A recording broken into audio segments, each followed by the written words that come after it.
مجھے کائنڈلی یہ سوال پوچھنا تھا کہ قرآن کی ایک آیت ہے جس میں سورۃ قلم کی آیت ہے جس میں یہ لکھا ہوا ہے کہ جب یہ کافر لوگ کلام نصیحت سنتے ہیں تو تمہیں ایسی نظروں سے دیکھتے ہیں کہ گویا تمہارے قدم اکھاڑ دیں گے.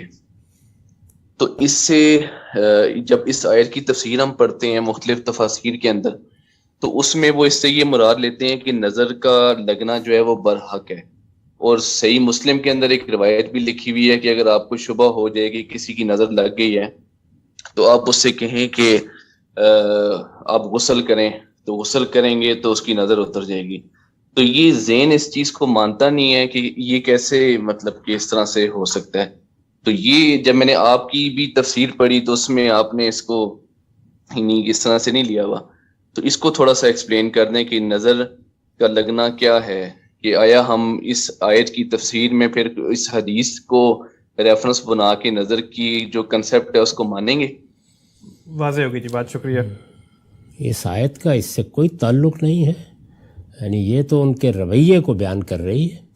جب ہم کسی شخص سے نفرت کرتے ہیں یا کسی سے اختلاف میں حدود سے تجاوز کرتے ہیں تو ظاہر ہے کہ اس کی ابتدا کہاں سے ہوتی ہے. پہلے مرحلے میں تو کھا جانے والی نظریں ہی ہوتی ہیں کہ یہ آدمی جو ہے اب اس کو ہم چھوڑیں گے نہیں. اس کے بعد ہاتھ آگے بڑھتے ہیں یا زبان کھلتی ہے.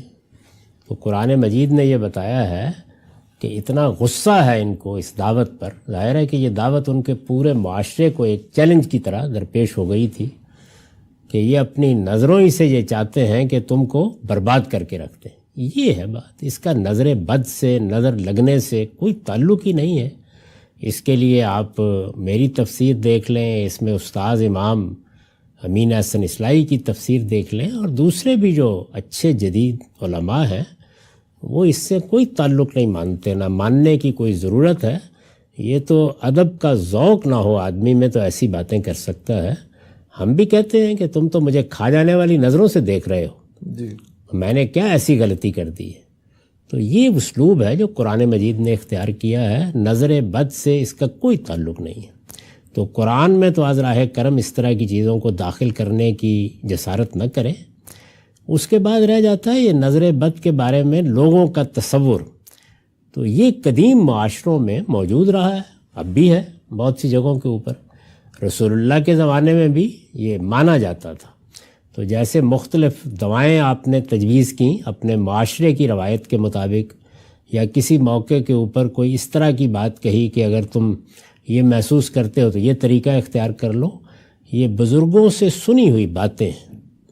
اور ہر معاشرے میں اگر آپ کو دیہات میں رہنے کا موقع ملا ہوگا تو آپ نے سنی ہوگی. ہماری بڑی بوڑھیاں، ہمارے بزرگ یہ باتیں کرتے ہیں. اس کا نبوت سے، قرآن سے، پیغمبری سے کوئی تعلق نہیں. تجربے مشاہدے سے تعلق ہے. تجربے اور مشاہدے سے تعلق رکھنے والی چیزیں صحیح بھی ہو سکتی ہیں اور بعد میں تحقیق سے ان کی غلطی بھی واضح ہو سکتی ہے. یعنی ہم اپنے بچپن سے فرض کیجئے یہ سنتے آ رہے ہیں اپنے بڑوں سے کہ فلاں دوا کھانے سے اطمینان ہو جاتا ہے، ٹوٹکے جیسے بتائے جاتے ہیں. تو وہ صحیح بھی ثابت ہو سکتے ہیں، کل کو ان کی کوئی غلطی بھی واضح ہو سکتی ہے. تو اس لیے ان کو دین سے بالکل متعلق نہیں کرنا چاہیے. یہ تجربی علم ہے، اور تجربی علم ایسے ہی معاشرے کے اندر ہوتا ہے. ٹھیک ہے سر، بہت شکریہ.